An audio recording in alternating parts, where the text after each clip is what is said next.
Magandang araw sa lahat ng tagapakinig dito sa Tamokski TV.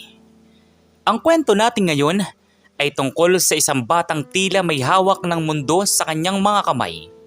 Ngunit mas piniling maranasan ang lupit ng kalsada. Isang batang anak ng pinakamataas na pinuno ng bansa na sinubukan maging isang simpleng sampagita vendor. Ngunit sa isang iglap, ang kanyang hinahangad na simpleng karanasan ay nauwi sa isang kaguluhan nang kinaladkad siya ng mga traffic enforcer at pinagdurugtong-dugtong na sinira ang kanyang mga paninda. Bakit nga ba siya nasa kalsada? At ano ang gagawin ng palasyo kapag nalaman nilang ang batang pulubi na minaltrato sa kalsada ay ang kaisa-isang tagapagmana ng bansa? Bago tayo magpatuloy sa ating kwento, maaari po ba akong makahingi ng isang subscribe at like sa kwentong ito? At sana po ay dumating sa inyo ang napakalaking blessings. Kaya hindi ko na po patatagalin ang ating kwento at simulan na po natin. Sa loob ng naglalakihang pader ng Malacanang, tila kontrolado ang bawat galaw ng bawat tao. Ngunit para sa 10 taong gulang na si Kobe, ang karangyaan ay tila isang hawla. Anak siya ng kasalukuyang Pangulo, si President Michael. Habang ang ibang bata ay nangangarap ng mamahaling laruan, si Kobe ay nangangarap lang ng isang bagay. Ang makita ang tunay na mundo sa labas ng mga bulletproof na salamin ng kanilang sasakyan. Isang gabi, habang abala ang lahat sa isang engranding dinner party para sa mga foreign diplomats, nakakita ng pagkakataon si Kobe. Gamit ang mga lumang damit na hiningi niya dati sa anak ng isa sa mga hardinero, dahan-dahan siyang lumabas sa back exit ng quarters. Gumapang sa ilalim ng mga hedge at sa tulong ng isang maliit na butas sa bakod na matagal na niyang nadiskubre ay nakalabas siya. Dala ang ilang barya at ang determinasyong maranasan ang buhay ng ordinaryong Pilipino. Napadpad si Kobe sa monumento. Doon, nakilala niya ang isang matandang lalaki na naglalako ng sampagita. Lolo, pwede po ba akong tumulong sa inyo? Gusto ko lang po subukan kung paano magbenta niyan. Kahit hindi niyo na po ako bayaran, gusto ko lang pong maranasan. Ang matandang lalaki ay si Mang Cardo. Nagtaka siya sa bata dahil kahit madungis ang suot nito, napakakinis ng balat at napakagalang magsalita. Dahil sa pagod, pinahiram niya ang isang basket ng sampagita kay Kobe. Salamat po, Lolo. Pangako, itatabi ko lahat ng benta para sa inyo. Heto, isuot niyo muna itong sombrero ko para hindi kayo masyadong lamigin. Nagsimulang maglakad si Kobe sa gitna ng trapiko. Amoy usok, maingay ang mga busina, at mainit ang singaw ng semento. Malayong malayo sa air condition na kwarto niya sa palasyo. Ngunit sa bawat kuya, bili na po kayo ng sampagita. Nararamdaman ni Kobe ang isang uri ng kalayaan na hindi niya kailanman naramdaman sa loob ng palasyo. Ngunit ang kalayaang ito ay panandalian lamang. Sa hindi kalayuan, isang grupo ng mga traffic enforcer ang nagsasagawa ng clearing operation. Isa sa mga ito ay si Billy, isang enforcer na kilala sa pagiging maigpit at minsan ay kawala ng pasensya sa mga batang kalsada. Hoy! Kayo na naman mga bata kayo. Sabi ng bawal maglako rito sa gitna ng kalsada eh. Nakakaabala kayo sa trapiko at delikado sa inyo. Nakita ni Billy si Kobe. Sa paningin ng enforcer, si Kobe ay isa lamang sa mga batang kalye na nagpapasikip sa daloy ng mga sasakyan. Hindi niya alam na ang batang nasa harap niya ay ang anak ng taong nagpapatakbo ng gobyernong pinaglilingkuran niya. Samantala, sa loob ng Malacanang, nagsimula nang magkagulo ang lahat. Napansin ng mga PSG o Presidential Security Group na wala na sa kanyang kwarto ang first son. Nasaan ang anak ko? Paanong nawala ang isang bata sa loob ng pinaka-secured na lugar sa bansang ito? Hanapin niyo siya. Ngayon din, i-lockdown ang lahat ng gate. I-check ang lahat ng CCTV. Galit na galit si President Michael. Ang kanyang boses ay umaalingaw-ngaw sa buong hallway. Hindi niya mapigilang mag-alala dahil marami silang banta sa seguridad. Hindi niya alam na ang kanyang anak ay kasalukuyang hinahabol ng mga enforcer sa gitna ng monumento. Balik sa kalsada. Pilit na tumatakbo si Kobe, hawak ang basket ng sampagita. Natatakot siya hindi dahil sa baka mahuli siya ng pulis, kundi dahil ayaw niyang masira ang paninda ni Mang Cardo. Sandali lang po sir, hindi po ako nanggugulo. Paalis na po ako. Ibabalik ko lang po ito sa may-ari. Huwag mo akong idaan sa drama bata. Halika rito. Kayong mga bata kayo. Matitigas ang ulo nyo. Naabutan ni Billy si Kobe sa mga gutter. Sa higpit ng pagkakahawak ni Billy sa braso ng bata, napasigaw si Kobe sa sakit. Hindi na kontento ang enforcer, kinuha niya ang basket ng sampagita at itinapon ito sa kalsada. Ang mga sariwang bulaklak na maingat na tinahi ni Mang Cardo ay nagkalat at nayapakan ng mga dumadaang sasakyan. Huwag po! Ang mga sampagita! Kawawa naman si Lolo! Bakit niya po sinira? Nangingilid ang luha sa mga mata ni Kobe. Hindi niya akalain na ganito kalapit ang mundong gusto niyang makita. Habang kinakaladkad siya ni Billy patungo sa kanilang patrol car, isang itim na SUV ang biglang huminto sa tapat nila. Ang plaka nito ay may numerong 1. Huminto ang mundo ni Billy nang makita iyon. Alam niya kung kaninong sasakyan yon. Bumukas ang pinto at lumabas ang isang lalaking may otoridad. Kasunod ang mga armadong tauhan. Mr. President, bakit po kayo nandito sa gitna ng kalsada? Hindi sumagot si President Michael kay Billy. Ang kanyang mga mata ay nakatuon sa kanyang anak na kasalukuyang hawak-hawak ng enforcer sa braso. Madungis ang muka at umiiyak sa tabi ng mga nasirang sampagita. Bitawan mong anak ko! Nanigas si Billy. Ang batang kinakaladkad niya, ang batang sinigawan niya, at ang batang siniraan niya ng paninda ay ang anak ng Pangulo. Ngunit bago pa man makahingi ng tawad si Billy, isang bagay ang napansin ni Kobe sa likod ng kanyang ama. Isang lalaking may hawak na kamera na kanina pa kumukuha ng video sa buong pangyayari. Hindi lang pala si Kobe ang may sikreto sa gabing iyon, at ang pagkakadampot sa kanya ay hindi isang aksidente, kundi bahagi ng isang mas malaking plano na magpapayanig sa administrasyon ng kanyang ama. Ano ang gagawin ni President Michael nang malaman niyang ang pagmamaltrato sa kanyang anak ay naka-livestream sa buong mundo? At sino ang taong nasa likod ng kamera na tila hinihintay ang pagkakataong ito? Ang katahimikan sa paligid ng monumento ay tila mabigat pa sa simento. Ang mga bosina ng sasakyan ay tila nawala sa pandinig ni Billy habang nakatingin siya sa galit na mukha ni President Michael.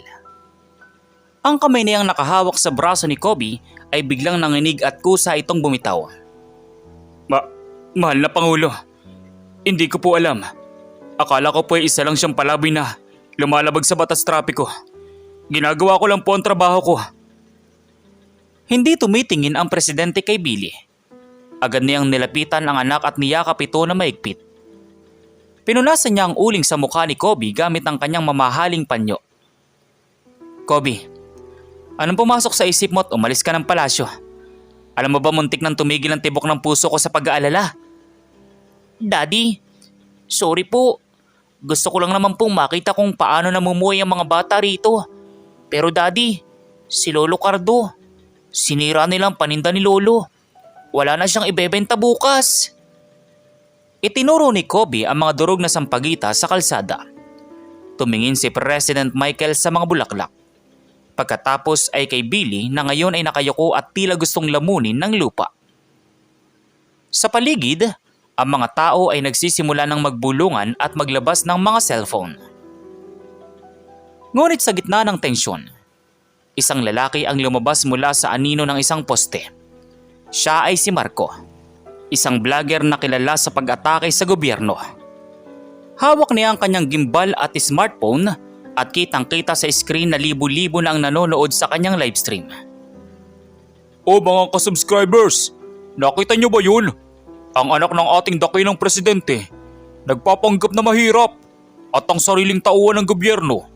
Kinaladkad ang sariling anak ng boss niya. Scripted ba ito, Mr. President? Para ba ito sa darating na eleksyon? Nagulat ang mga PSG. Akmang susugurin nila si Marco upang kunin ang cellphone nito. Ngunit itinaas ni President Michael ang kanyang kamay upang pigilan sila. Hayaan niyo siya. Hayaan niyo siyang i-record ang katotohanan. Ang katotohanang may mga tauhan tayo sa kalsada na nakalimot na sa gitna ng pagpapatupad ng batas. Hindi dapat nawawala ang pagkatawa at malasakit. Humarap ang presidente kay Billy. Ang kanyang boses ay hindi nagalit, kundi puno ng bigat ng responsibilidad.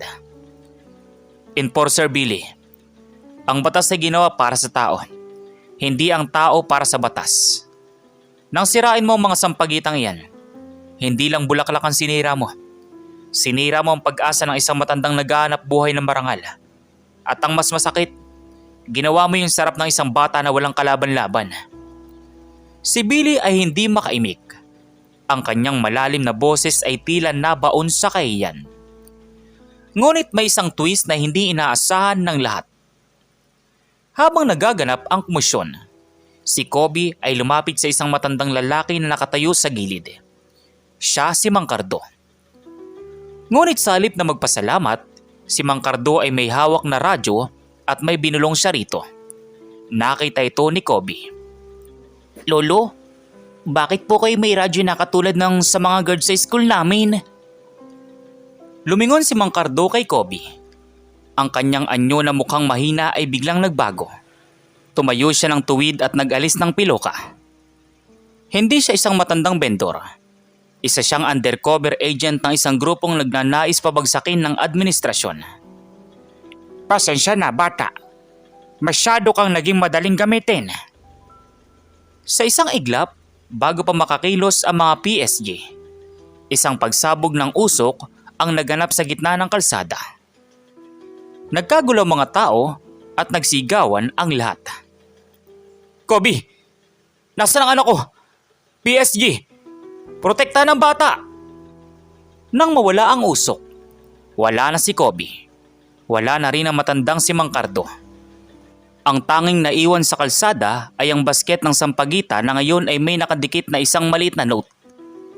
Dali-daling kinuha ni President Michael ang papel. Nakasulat doon, kung gusto mong makitang muli ang iyong anak, buksan mo ang mga mata mo sa tunay na kalagayan ng bayan. Hindi sapat ang paghingi ng paumanhin sa harap ng kamera. Napagtanto ni Michael na ang paglabas ni Kobe ay hindi isang aksidente. Planado ang lahat mula sa simula. Ginamit ang inosenteng pagnanais ng bata na makatulong para ma-set up ang isang kidnap for reform na sitwasyon. Humarap si Michael kay Billy, na ngayon ay nanginginig sa takot dahil sa nangyari. Billy, alam mo ang bawat pasikot-sikot sa lugar na ito. Kung gusto mong itama ang pagkakamali mo kanina, tulungan mo kaming hanapin ang anak ko. Ngayon din. Dito na magsisimula ang isang karera laban sa oras.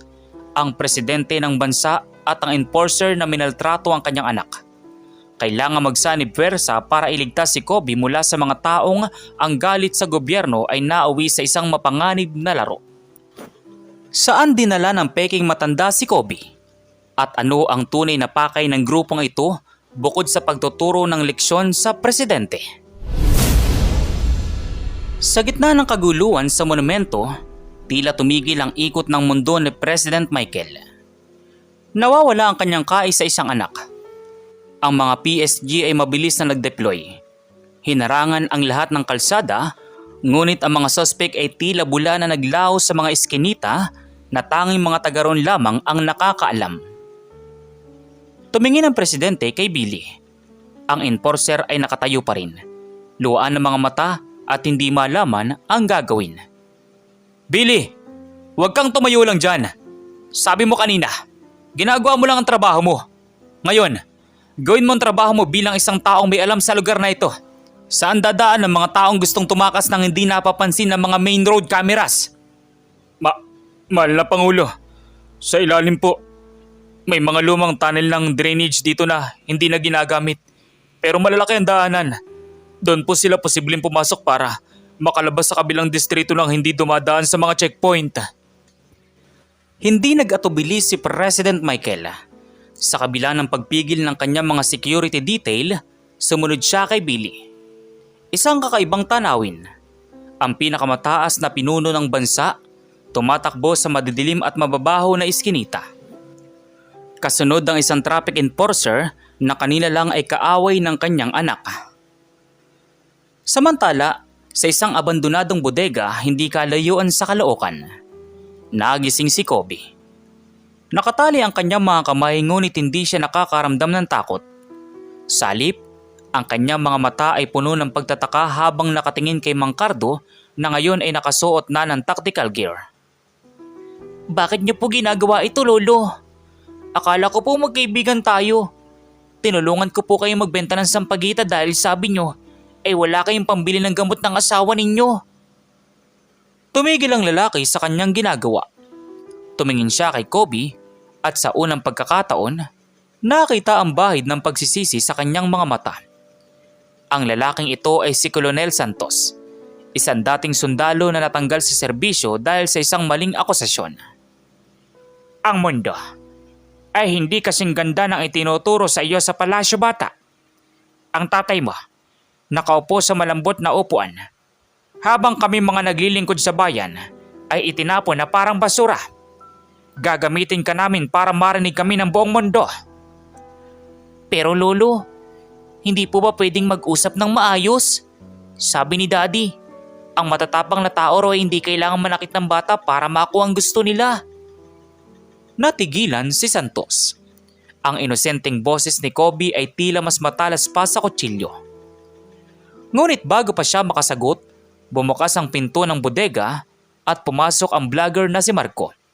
Bitbit pa rin ang kanyang kamera. Santos, nakalib na tayo. Ang buong bansa ay naghihintay. Sabihin mo na ang demands mo. Gusto kong makita ng lahat ng takot sa mukha ng anak ng presidente. Siguradong milyon ang views nito.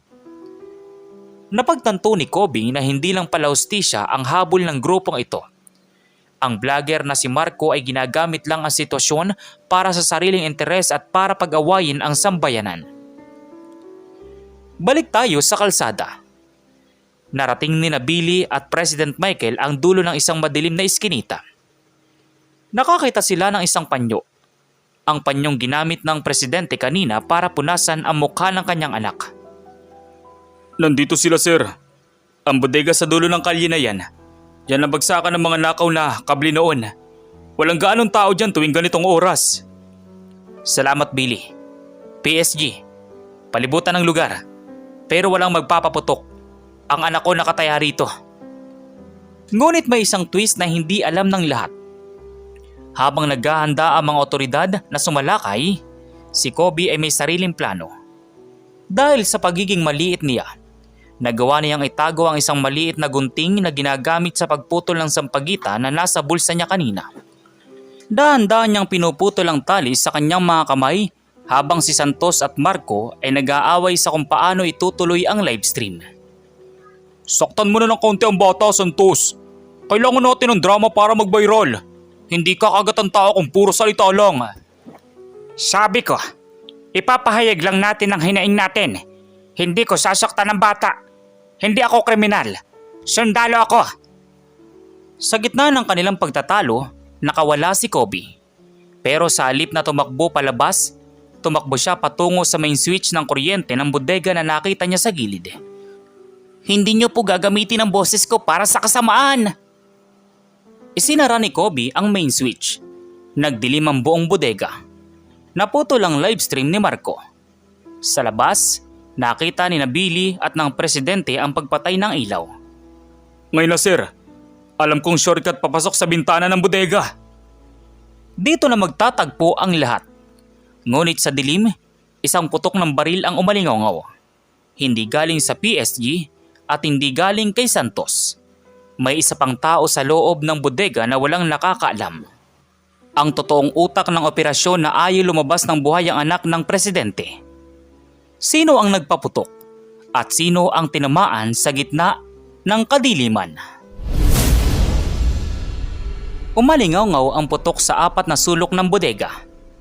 Kasunod nito ang nakakabinging katahimikan. Nang dahan-dahang bumukas sa mga tactical light ng mga PSG na nakapasok na sa bintana, bumungad ang isang eksenang hindi inaasahan ng lahat. Nakatayo si Colonel Santos Hawak ang kanyang braso na dumadaloy ang dugo. Sa kabilang dulo, si Marco, ang vlogger ay nakandusay. Hindi dahil tinamaan siya, kundi dahil sa sobrang takot. Ngunit sa isang sulok, may isang anino na mabilis na tumatalon palabas ng bintana. Isang lalaking nakasuot ng uniforme ng mismong mga PSG. Kobe! Nasaan ka na ko? Daddy! Nandito po ako! Lumabas si Kobe mula sa ilalim ng isang lumang makinang kahoy. Ligtas ang bata.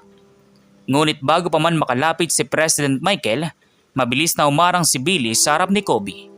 Dala ang isang bakal na pamalo na nakuha niya sa sahig. Sir, wag po kayong lalapit. May traitor sa loob ng hanay ninyo. Nakita kong bumaril. Suot niya ang uniforme niyo pero ibang galaw niya. Nagkaglo ang mga PSG. Nagkatinginan sila. Hinalaghog ang bawat isa. Ang tiwala sa loob ng grupo ay biglang naglaho. Habang nangyayari ito, si Colonel Santos ay dahan-dahang lumapit kay President Michael. Hawak-hawak ang kanyang sugatang braso. Mr. President, ang bumaril sa akin ay hindi para iligtas ang anak mo. Binaril niya ako dahil ayaw niya magsalita ako.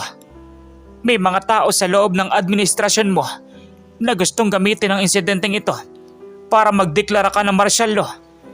Ginamit nila ang galit ko para i-set up ang kidnapping ito. Nagulantang ang presidente. Ang akala niyang simpleng pagre-rebelde ng isang dating sundalo ay bahagi ng isang mas malalim na conspiracy. Tumingin siya kay Billy, ang enforcer na kanina lang ay kaaway. Pero ngayon ay isang nagsisilbing panangga ng kanyang anak sa dilim. Billy, bakit mo ito ginagawa? Bakit mo pinoprotekta ng anak ko? Gayong kanila lang ay pinahiya kita sa harap ng maraming tao. Dahil kahit ano pa man na nagawa ako kanina, tao pa rin po ako, sir. Nagkamali ako.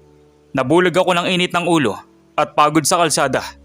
Pero hindi ako papayag na ang batang ito na nakita kong may busilak na puso kahit anak ng makapangyarihan ay madadamay sa dumi ng politika. Biglang sumigaw si Kobe. May nakita siya sa screen ng cellphone ni Marco na naiwang naka-on sa sahig. Daddy, tingnan niyo po. Ang video. Hindi po ito naputol. Nakarecord pa rin lahat. Dahil sa auto-upload feature ng ginamit na app ni Marco, kahit patay ang ilaw, ang night vision mode ng camera ay kinuha ang lahat ng pangyayari. Pati ang mukha ng peking PSG na bumaril kay Santos at ang pagtatangka nitong asintahin si Kobe bago pa ito naharangan ni Billy. Ang video ay kasalukuyang kumakalat na parang wildfire sa internet. Ang taong bayan na kanina ay galit sa enforcer at sa presidente ay nakikita na ngayon ang totoong sakripisyo at ang panganib na kinakaharap ng pamilya ng Pangulo. PSG, arestuhin si Marco at Santos para sa investigasyon. Pero siguraduhin na makukuha ng kolonel ang medical na atensyon na kailangan niya. Billy, sumama ka sa amin sa palasyo. Utos ni Michael. Sir? Pero isa lang po ako enforcer. Hindi ka lang enforcer ngayon, Billy. Ikaw ang saksi sa katotohanan. Ngunit habang papasok sila sa sasakyan, isang malakas na tunog ng sirena ang narinig mula sa malayo. Hindi ito sirena ng pulis. Ito ay sirena ng mga truck ng bumbero at ambulansya. May malaking sunog na sumiklab sa mismong lugar kung saan nakatira si Billy at ang pamilya ni Mang Cardo Santos. Daddy, ang mga sampagita, ang bahay nila lolo, sinusunog nila ang ebidensya. Ang twist, ang mga kalaban ng presidente ay hindi titigil sa pagkidnap lang. Ngayon, sinusubukan nilang burahin ang buong komunidad para walang tumistigo sa nangyari. Dito masusubukan ang paninindigan ni President Michael. Pipiliin ba niyang iligtas ang kanyang reputasyon o bababa siya sa kalsada para tulungan ang mga taong binaliwala ng kanyang gobyerno?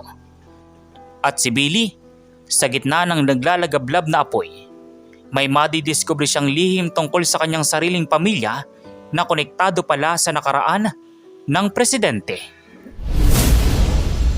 Mabilis na kumalat ang apoy sa komunidad ng mga informal settler sa gilid ng riles, habang ang mga tao ay nagkakagulo sa pagtakas. Si President Michael ay nakatayo sa gitna ng kalsada.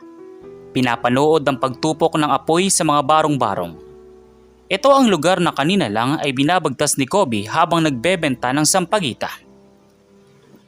PSG, ibaling ang lahat ng resources sa firefighting operation. Kalimutan niyo muna ang seguridad ko. Iligtas niyo ang mga tao sa loob. Ngunit habang nagkakagulo ang lahat, si Billy ay biglang napatitig sa isang nasusunog na bahay. Ang bahay kung saan siya lumaki. Nakita niya ang isang matandang babae na nakulong sa loob ng rehas na bintana. Nanay! Nanay ko yun, sir! Kailangan ko siyang puntahan! Hindi nag-atubili si Billy. Sa kabila ng init at usok, sumugod siya sa loob. Nakita ni Kobe ang katapangan ng enforcer na kanina lang ay kinatatakutan niya. Ngunit may isang bagay na nahulog mula sa bulsa ni Billy habang tumatakbo ito. Isang lumang lakit na ginto. Pinulot ito ni Kobe at agad na ipinakita sa kanyang ama. Daddy, tingnan niyo po. Nahulog ni Kuya Billy. May picture sa loob. Nang buksan ni President Michael ang lakit, tila tumigil ang paghinga niya. Ang litratong nasa loob ay ang litrato ng kanyang kapatid na lalaki na matagal nang nawala nung panahon ng kaguluhan sa kanilang probinsya. 30 taon na ang nakakalipas. Hindi maaari. Ang pamilya ni Billy. Sila ang pamilyang matagal ko nang hinahanap. Sa gitna ng naglalagablab na apoy, lumabas si Billy bitbit ang kanyang matandang ina. Sugatan si Billy at puno ng uling ang katawan. Pero ligtas ang kanyang nanay. Agad silang nilapitan ng presidente. Doon, sa harap ng maraming tao at ng mga kamera na patuloy na nagre-record, lumuhod ang Pangulo sa harap ng isang traffic enforcer at ng kanyang ina. Patawarin niyo ako. Patawarin niyo ako kung naging bulag ako sa inyong kalagayan. Billy, hindi ka lang isang enforcer. Ikaw ay pamilya. At mula sa araw na ito, sisiguraduhin kong walang bata ang kailangan dumanas ng ginawa mo kay Kobe dahil lang sa gutom at pagod. Samantala, ang vlogger na si Marco, na ngayon ay nasa ilalim na ng kustodiya, ay umamin na ang nag-utos sa kanya ay ang Vice President, na siyang utak ng planong pabagsakin si Michael gamit ang scripted na kaguluhan. Dahil sa video na nakuha ni Kobe, nabunyag ang lahat. Ang pagtatangka sa buhay ni Santos at ang pagsunog sa komunidad ay naging matibay na ebidensya para sa isang impeachment. Pagkalipas ng isang buwan, tahimik ang paligid sa Malacanang Garden. Wala na mga magarbo at maingay na party. Sa halip, isang simpleng salo-salo ang nagaganap. Si Billy ay hindi na traffic enforcer. Siya na ngayon ang isa sa mga head ng presidential security. Pero bago iyon, dumaan muna siya sa tamang pagsasanay at rehabilitasyon para sa kanyang mga nagawa. Si Santos naman ay nabigyan ng hustisya at naibalik ang kanyang karangalan bilang sundalo. At siya na ngayon ang namumuno sa isang task force na naglalayong protektahan ang mga batang kalsada. Nakaupo si Kobe sa isang bench. Hawak ang isang sariwang kwintas ng sampagita. Daddy, tingnan niyo po. Mas mabangon sampagita kapag binibigay ng may pagmamahal kaysa kapag kinukuha ng may dahas. Tama ka, Kobe. Itinuro mo sa akin na ang tunay na kapangyarihan ay wala sa titulong presidente, kundi nasa kakayang makita ang sarili mo sa muka ng bawat taong nakakasalubong mo sa kalsada.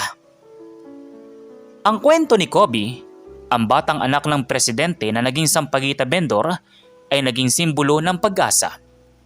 Hindi lang nito binago ang buhay ni Billy at ng kanyang pamilya, kundi binago nito ang puso ng isang buong bansa. Sa uli, natutunan ng lahat na ang batas ay dapat maging tulay patungo sa katarungan, hindi pader na umaharang sa malasakit. At ang bawat bulaklak ng sampagita na tinitinda sa kalsada ay may dalang kwento. Kwento ng pagsisikap, pangarap, at pagbabago. Ang aral sa kwentong ito ay nagsisimula sa pag-unawa na ang tunay na karangalan ay wala sa posisyon o yaman, kundi sa taglay nating malasakit sa kapwa. Ipinapaalala nito na ang bawat tao sa kalsada maliit man o malaki ang katayuan, ay may kwentong dapat igalang. Ang batas ay hindi dapat ginagamit na sandata para manakit, kundi isang instrumento upang magbigay ng katarungan. Natutunan natin kay Coby na ang pagpapakumbaba ay susi sa pagbabago. At kay President Michael na ang isang mahusay na pinuno ay marunong makinig sa tinig ng mahihirap. Sa huli, ang pagpapatawad at pagkakaisa ang tunay na magliligtas sa ating bayan. Kayo, ano pong masasabi nyo sa kwento natin ngayon? At kung anong mga aral po ang mga natutunan ninyo? Maaari nyo po bang i-comment dito sa baba sa comment section para muli ko pong mabasa? So once again, inuulit ko pong muli. Ako po si Tamoxki TV. Kita-kita po tayong muli sa mga susunod pa nating maraming mga kwento. Thank you and God bless you all. Peace out.